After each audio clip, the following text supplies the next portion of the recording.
बांग्लादेश की कंडीशन इस टाइम पूरी की पूरी गवर्नमेंट के खिलाफ चल रही है। स्टूडेंट प्रोटेस्ट ने एक बहुत ही ज़्यादा बड़ा रूप ले लिया जो कि पूरी कंट्री के पूरी गवर्नमेंट के खिलाफ चला गया और आज हालात ऐसे हैं कि पूरा का पूरा बांग्लादेश मिलिट्री के अंडर में है। लेकिन ये प्रोटेस्ट था ही क्यों? ये प्रोटेस्ट तो था स्टूडेंट्स का गवर्नमेंट के खिलाफ, लेकिन ये इतना ज़्यादा भड़काया किसने और कैसे भड़का, तो इस वीडियो में पूरी बात करते हैं, शुरू से शुरू करते हैं। असल में जब बांग्लादेश लिबरल हुआ था, आज़ाद हुआ था, तो उस टाइम पर जो फ्रीडम फाइटर्स थे जिन्होंने मेन कैरेक्टर निभाया था फ्रीडम के लिए, आज़ादी के लिए, तो उनके लिए शेख हसीना की पार्टी ने एक रिजर्वेशन तय करा कि उनके परिवार वालों को, उनके बच्चों को, उनके बच्चों के बच्चों को एक रिजर्वेशन तय करेगी सरकार, जिसको 30% तक फिक्स कर दिया कि 30% के रिजर्वेशन सिर्फ फ्रीडम फाइटर्स के बच्चों को मिला जाएगा सरकारी नौकरी के लिए, जो कि बहुत ही ज़्यादा बड़ा इशू बन गया था उस टाइम पर। और बाद में जाकर सुप्रीम कोर्ट ने इस रिजर्वेशन सिस्टम को कम कर 7% पर लाकर रख दिया था।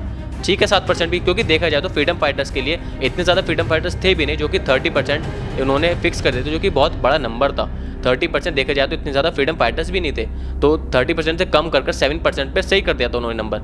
लेकिन आगे जाकर क्या हुआ, थोड़े टाइम पहले 5 जून को ढाका के हाई कोर्ट ने फिर से ये इंप्लीमेंट कर दिया कि फ्रीडम फाइटर्स के परिवार वालों को रिजर्वेशन दिया जाएगा और उतना ही दिया जाएगा जितना कि फिक्स करा गया था, यानी कि 30%। हाई कोर्ट के इस फैसले के बाद बांग्लादेश में जो आंदोलन था वो इतना ज़्यादा बढ़ गया कि आज के टाइम पर पूरा का पूरा बांग्लादेश मिलिट्री के हाथ में है और पूरा का पूरा बांग्लादेश इतना ज़्यादा अपने आउट ऑफ कंट्रोल हो गया था कि पीएम को, शेख हसीना को, बांग्लादेश छोड़कर इंडिया आना पड़ा, क्योंकि सिक्योरिटी प्रोटोकॉल के अकॉर्डिंग, क्योंकि देखा जाए तो पूरे के पूरे सांसद में स्टूडेंट्स ने कब्जा कर लिया था। अब इसमें माना जाता है कि बांग्लादेश की जो अपोजिशन पार्टी थी, इस्लामिस्ट पार्टी थी, उनका बहुत ही बड़ा रोल है इसके अंदर, क्योंकि उन्होंने प्रोटेस्ट को दंगों में कन्वर्ट कर दिया।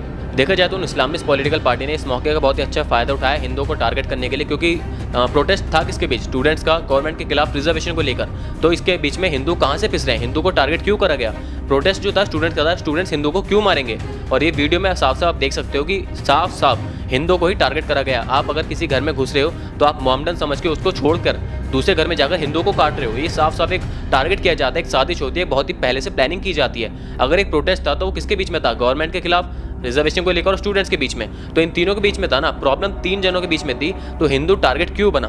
और अगर आप वीडियो में देखोगे तो जाकर बहुत ही ज़्यादा बुरी तरीके से घरों को जलाया जा रहा है, हिंदुओं को घर से बाहर निकालकर मारा जा रहा है, हिंदुओं को जिंदा जलाया जा रहा है। ये सारी की सारी बातें केवल एक बात पर आकर रुकती है कि हिंदुओं को टारगेट बनाया गया बांग्लादेश के अंदर। और आज के टाइम पर स्थिति ऐसी है कि बांग्लादेश के हिंदुओं को इंडिया भागकर आने पर मजबूर कर दिया गया है, लेकिन वो बेचारे भागकर भी नहीं आ सकते। और इस बात पर आज तक किसी ने भी, इतने टाइम से ये प्रोटेस्ट चल रहा है, लेकिन राहुल गांधी ने, ध्रुव राठी ने, इंडिया अलायंस के किसी भी लीडर ने इस बात के ऊपर जरा सा भी ऑब्जेक्शन नहीं उठाया। यहाँ तक कि जो सोशलिस्ट, कम्युनिस्ट, जो अपने आप को समझते हैं ना बहुत ज़्यादा, जैसे कि ये लोग, इन्होंने आज तक एक भी अपना ट्वीट नहीं करा होगा बांग्लादेश में हिंदुओं के साथ जो मारकाट मच रही है। हाँ, अगर देखा जाए तो मुस्लिमों के साथ अगर वहाँ पर कुछ होता तो ये लोग बहुत जल्दी अपनी आवाज़ उठाते और कहते कि हो सकता है कि पीएम मोदी का इसमें हाथ हो।